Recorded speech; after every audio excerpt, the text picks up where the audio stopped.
ይህ አዋዜ ልዩ ሰበር ነው። የሩሲያው ኃያል ፕሬዚደንት ቭላዲሚር ፑቲን ልዕለ ኃያሉና ከኢራን እስላማዊ ሪፐብሊክ ጋር ፍልሚያ የገቡት ፕሬዚደንት ዶናልድ ትራምፕ አልቀበለውም አይሰነብትምም ሲሉ ቀይ ላሰመሩበት ሦስተኛው የኢራን መንፈሳዊ መሪ አያቶላ ሞጅተባ ካሜኒ የእንኳን ደስ ያለ መልእክት አስተላለፉም።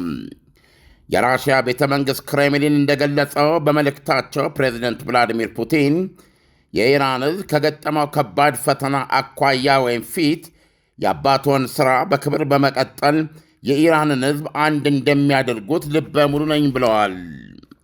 አያይዘውም ራሽያ ከቴሄራን ጎን መቆሟን እንደምትቀጥል ገልጸው ለቴሄራን የማያወላውል ድጋፍና ለኢራናውያን ወዳጆቻችን ደግሞ የትግል አንድነታችንን ለማረጋገጥ እፈልጋለሁ ብለዋል።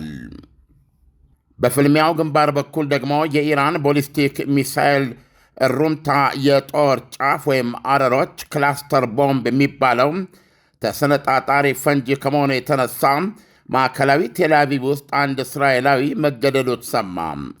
ዘ ታይምስ ኦፍ እስራኤል እንደዘገበው የኢራን ተቀጣጣይ አረሮች ፍንጥርጣሪ 6 ቦታዎች ላይ ጉዳት አድርሷል። በዚህም ምክንያት የአንድ ሰው ሕይወት ሲቀጠፍ 2 ሌሎች ደግሞ ክፉኛ ቆስለዋል። በተያያዘ ዜና የእስራኤል አየር ኃይል በኢራን ዋና ከተማ ቴሄራን እንደዚሁም ኢስፋሃንና ደቡባዊ ኢራን ውስጥ የሰፋና የከፋ ድብደባ እያካሄደ መሆኑን አይዲኤፍ አስታውቋል። አይዲኤፍ እንደገለጸው የድብደባው ኢላማዎች የኢራን አገዛዝ መሠረተ ልማቶች ናቸው።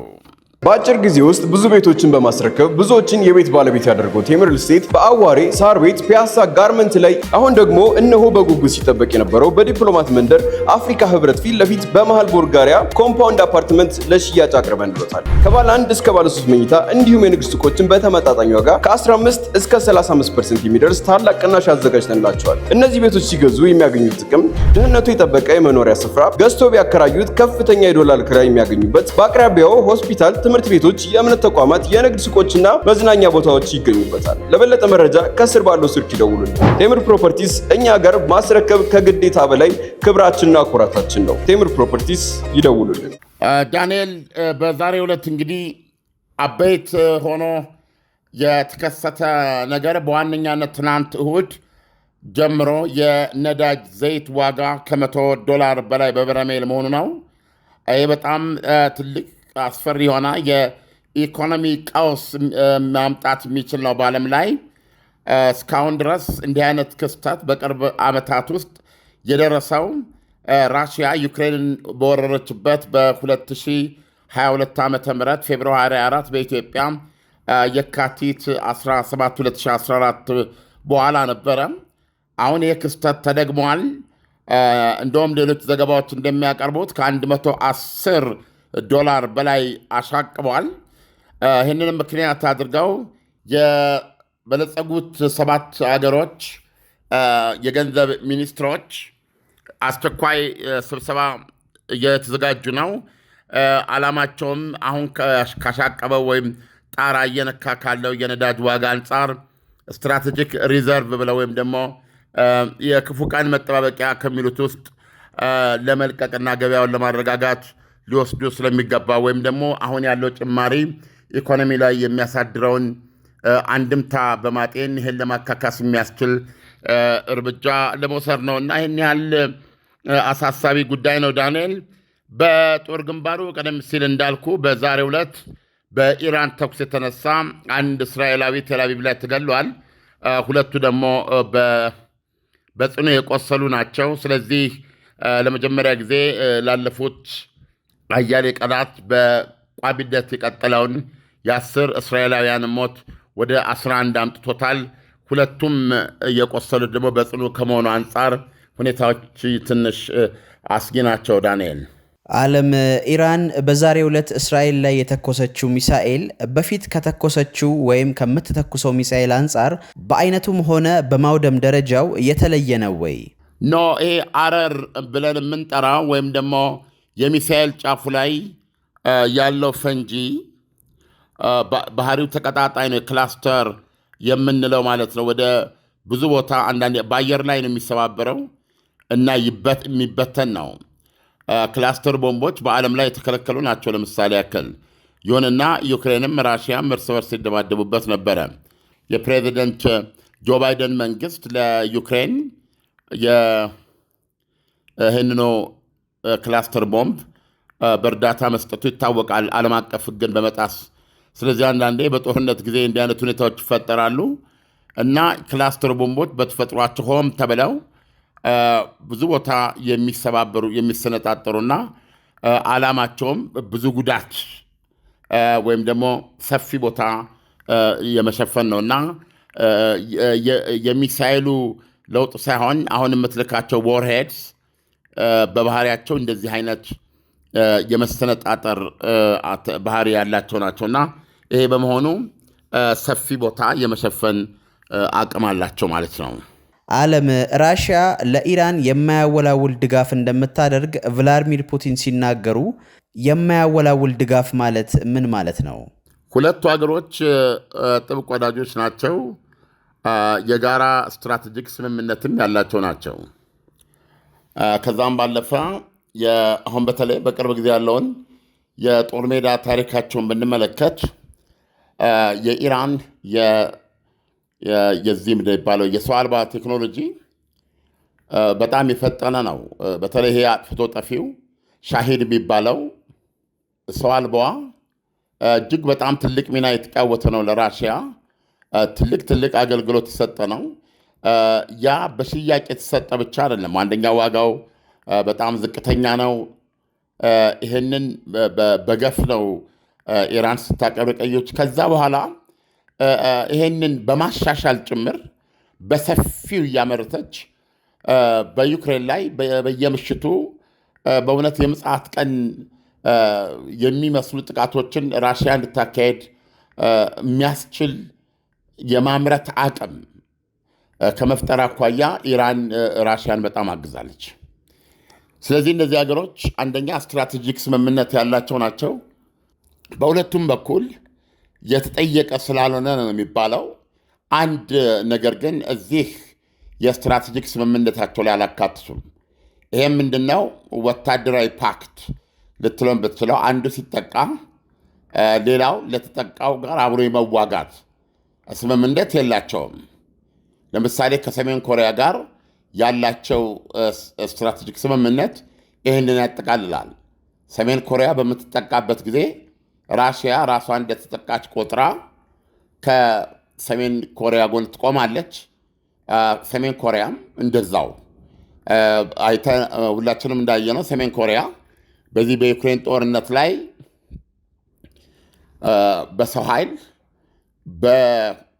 በመድፍ ቀንቡላዎች በሚሊዮን የሚቆጠር እንዲሁም ደግሞ እዚህ መካከለኛ ርቀት የሆኑ ሚሳይሎችን በገፍ ለራሽያ አቅርባለች እና የተሰዉባት ወታደሮች ቁጥርም በሺዎች ውስጥ ነው። በተለይ ማንም እንደሚያስታውሰው ዩክሬን ለተወሰኑ ወራቶች መቆጣጠር ችላው የነበረውን ኩርስክ የተባለውን የራሽያ የድንበር ግዛት ከማስለቀቅ አኳያ የሰሜን ኮሪያዎች ተጋድሎ እውነቱን ለመናገር መተኪያ ያለው ማለት ይቻላል። በሰው ኃይል በሺ የሚቆጠር የሰሜን ኮሪያ ጦር መጥቷል። መሳሪያዎቹ ቅድም የጠቀስኩል ነው። ስለዚህ ራሽያ ከዋናው ግንባር ወታደሮቿን፣ ተዋጊዎቿን፣ ኮማንዶዎቿን በተለየ ሁኔታ መቀነስ ሳያስፈልጋት ይህንንም በማድረግ የዩክሬን ጄኔራሎች የእቅድ ሰለባ እንዳትሆን አድርጓታል። የእነሱ ዓላማ ኩርስክን በድንገተኛ ሁኔታ በያዙበት ጊዜ ራሽያ በጣም አሳፋሪ ስለሚሆንባት ራሽያ እንደ አንድ ልዕለ ኃያል ሀገር ግዛቷ በዩክሬን መያዙ ከሁለተኛ ዓለም ጦርነት ወደ መጀመሪያው የተባለ ነው።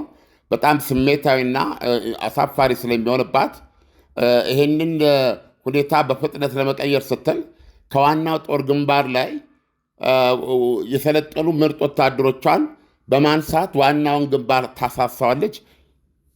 በዚህን ጊዜ እኛ በውጥረት ውስጥ ያሉ የተከበቡ ከተሞቻችንን ነፃ በማውጣት ምናልባትም የተወሰነ መልሶ ማጥቃት መክፈት እንችል ይሆናል በሚል እሳቤ ነው የዩክሬን ጀነራሎች ያደረጉትና ይሄ ነገር እንዳይፈጠር ለማድረግ ባለው ወታደር የበዛው በራሱ በሪጅኑ ተዋጊዎች ሁሉ በመከላከል ቆይታ የመጨረሻውን ደምሳሽ እርምጃ ለመውሰድ የቻለችው ይሄንን ክፍተት የሰሜን ኮሪያ ወታደሮች እንዲሞሉላት አድርጋ ነው።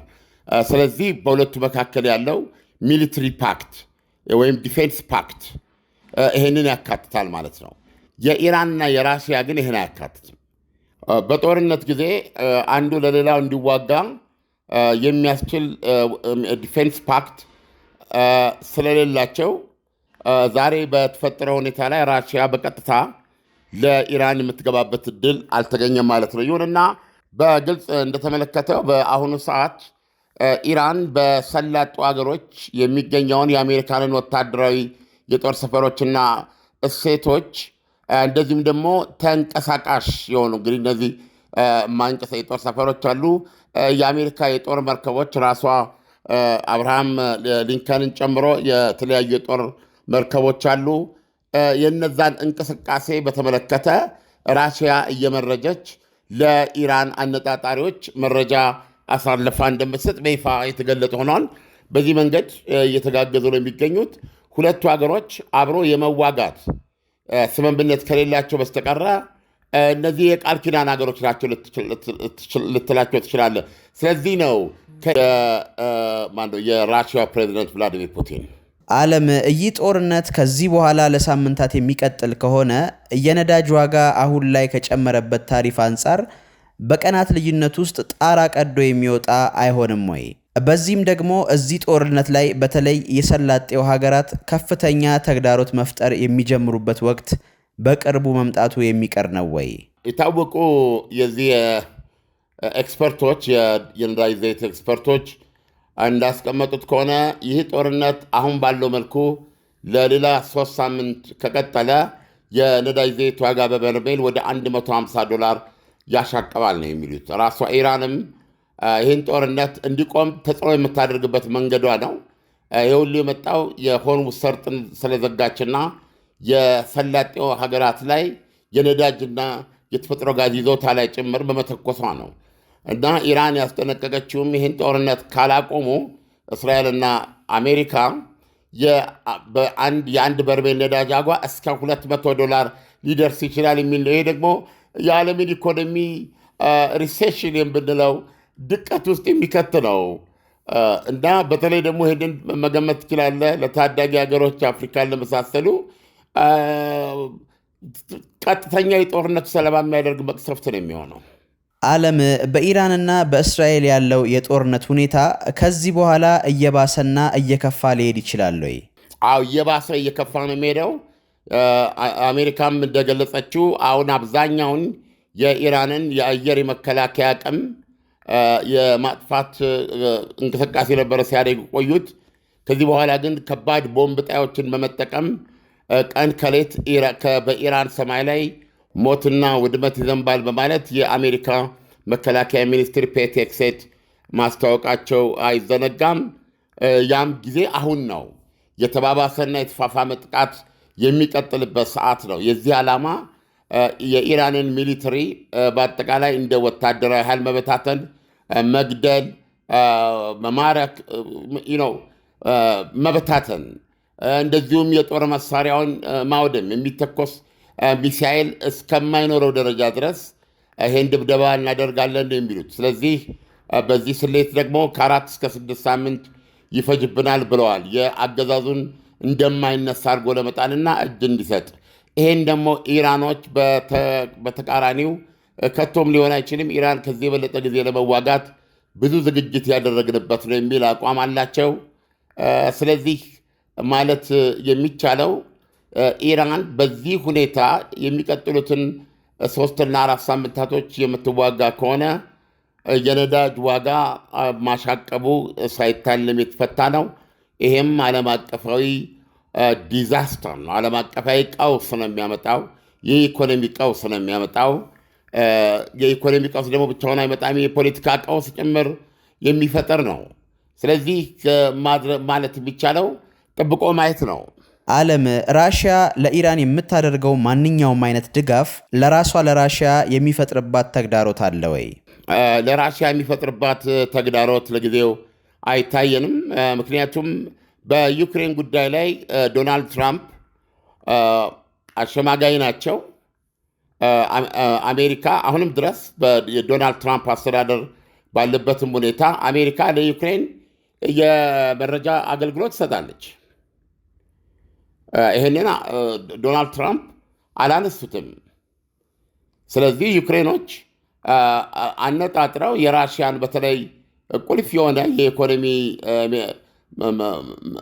መሰረቷን የነዳጅ ማጣሪያና የአቅርቦትን የመሳሰሉ ኢላማዎችን የምትመታው በተለይ በአሜሪካን ሰራሽ በሆኑ እንዲሁም ደግሞ የነ እንግሊዝና የነ ፈረንሳይ ስጦታ በሆኑ ከአየር የሚተኮሱ ሚሳይሎች አንዳንዴም በራሷ ሰው አልቦች ጭምር አነጣጥራ ለመምታት የሚያስችላትን የሳተላይት መረጃዎች የምታገኘው ኢላማ የምትቆልፈው በቋሚነት የአውሮፓና በተለይ የአሜሪካ ያላቋረጠ እንትን ነው ምንድን ነው የሚባለው ድጋፍ ነው።